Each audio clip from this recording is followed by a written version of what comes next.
Pak Ahok, saya mau minta komentar lagi dari dua narasumber pendamping, Mas Rizal dan Mas Yoga. Apa dalam waktu 40 bulan sisa ini apa yang harus menjadi prioritas utama? Jakarta menghadapi tiga banjir menurut saya. Banjir orang, banjir air, banjir kendaraan. Nah, saya belum dengar sebenarnya cara yang paling mujarab. Tadi Ahok memang cerita 3 tahun begitu ya. Tapi cerita seperti ini sebenarnya sudah banyak sekali begitu ya. Nah, cuma pertanyaan saya yang terpenting adalah bagaimanapun Ahok punya rencana yang baik untuk menghadapi 3 banjir ini, itu kan yang akan melaksanakan nanti birokrasinya Pak Ahok.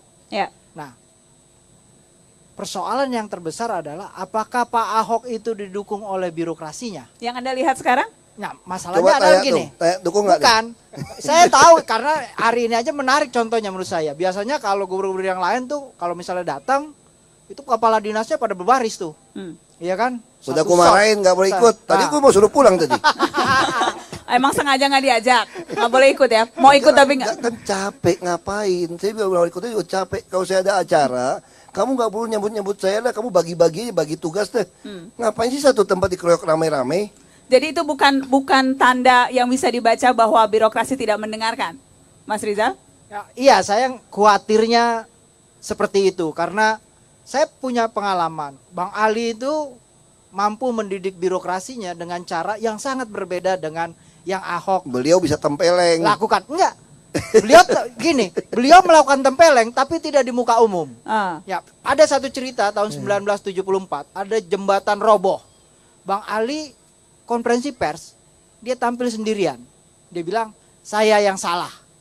Dalam pertempuran, nggak ada prajurit yang salah jenderalnya.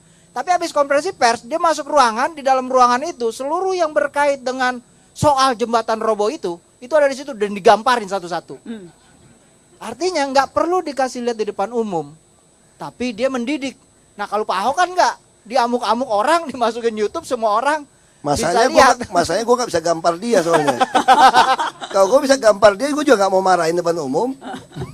Anda khawatir itu menimbulkan semacam apa? Nah, saya mengkhawatirkan menimbulkan pembangkangan, disobedience seperti itu. Karena bagaimanapun modal Pak Ahok yang paling utama ya birokrasinya. Oke, baik. Disambung dulu, Mas Yoga. Baru nanti Pak Ahok menanggapi. Ya, baik. Itu juga terkait sebenarnya dengan program. Kalau saya nilai Pak ya, dalam 6 bulan terakhir ini justru pembangunan fisik di Jakarta justru stagnan ya. Kita bisa lihat penyerapan anggaran di DKI juga sangat rendah. Sekarang sampai dengan bulan Mei baru 5-6% ya Pak Ahok ya. Ini penyerapan APBD. Ini sebenarnya termasuk 30 tahun yang terburuk sebenarnya. Rata-rata kalau di pemerintahan sebelumnya itu bisa mencapai 35-45%. Problemnya di mana Anda lihat? Ya, ini terlihat bahwa tadi dikatakan oleh Mas Rizal tadi bahwa dukungan birokrasi saya lihat masih sangat jauh. Kalau dikatakan bahwa tadi 60%, mungkin saya kira justru baru sekitar 40%-an Pak Ahok. Karena ini menunjukkan itikat baik terutama dari SKPD mau mendukung program Pak Gubernur, Wakil Gubernur atau tidak. Tadi Pak Ahok menekankan lebih mengandalkan BUMD, ya kan? Nah ini menunjukkan bahwa reformasi birokrasi di Jakarta masih setengah. Jadi Jakarta baru setengah sebenarnya. Ini yang menjadi catatan penting. Dan tidak bisa Pak Ahok bekerja sendirian. Pak Ahok? Ya pasti nggak bisa sendirian. Makanya kalau soal dana, kita juga berhadapan dari PRD. Dana saya nggak khawatir. Semua yang namanya pembangunan jalan inspeksi sungai segala macam, kamu kira duit dari mana? Waduk Pluit kamu kira duit dari mana? Semua BUMD. Jadi itu semua. Nanti ngatasi banjir, ngatasi macet, semua uang apa? Uang investor. Makanya saya punya ruang udara dan ruang bawah tanah dan laut yang bisa saya tukar-menukar. Saya nggak khawatir. Nah itu soal serapan anggaran. Kenapa serapan anggaran itu begitu rendah? Anda mengatakan 30 tahun terakhir terburuk. Dari serapan anggaran betul 1000%. Tapi kalau dari sisi penghematan, ini 30 tahun terbaik yang pernah ada. Orang nggak bisa curi duit masalahnya. Tahu nggak kenapa sekarang anggaran itu nggak bisa diserap? Mereka itu nggak bisa masukin harga satuan. Ini yang gendeng saya bilang. PU minta uang 1 triliun, ditanya harga satuannya seperti apa, standar seperti apa, dia nggak punya. Saya bilang kalau nggak punya, nggak boleh pakai itu duit. Kalau nggak lu nyolong semua. Dia bilang kalau bapak nggak kasih saya pakai seperti yang dulu-dulu, maka anggaran tidak terserap. Emang gua pikirin, gua bilang. Yang penting tahun ini kalau kalian nggak bisa kasih harga satuan, tidak boleh dibelanjakan. Uangnya lebih, nggak apa-apa. Lebih silpa perubahan gue complongin ke bank.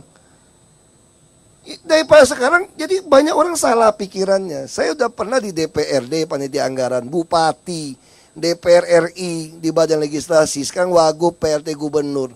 Orang selalu, politisi, takut anggaran nggak keserap. Sekarang saya tanya, kalau kita di rumah punya duit nih, di rumah di kantong ada 10 juta nih. Kita bilang sama bini kita, lu pakai dong nih duit, pakai. Dia bilang, kan udah beli TV pak, beli aja TV yang lain, buang-buangnya yang lama. Ada nggak orang rumah seperti itu? Ya harus disimpan.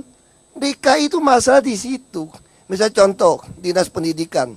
Saya sengaja potong kepala dinas dan wakil kepala dinas, copot. Nggak bisa pecat tapi, digeser. Taruh Pak Lasro Marbun yang orang nggak kenal. Ini Lasro ini orang orang nggak pernah tahu lah. Dia urusannya di dalam Ortala. Kamu tolong beresin itu dinas pendidikan. Semua anggaran yang nggak beres tuh potong buat saya. Tahu nggak dia potong berapa duit? 10 miliar, 20, 200, enggak, 2.400 miliar dia potong. 2.400 miliar? Iya, 2,4 triliun. Lalu ini tidak terserap. Orang bilang ini tidak terserap nih, tidak kasih saya. Emang gue pikirin, yang penting gue selamatin 2,4 triliun. Enak aja lu hambur-hamburin. Beli meja, beli kursi kagak karuan. Apa sih bangganya lu bisa nyerap anggaran? Kalau nyata lu nyolong semua, nggak bisa. Jadi kalau dibilang anggaran kali ini kenapa bisa kacau? Ini perlawanan. Perlawanan dari maling-maling.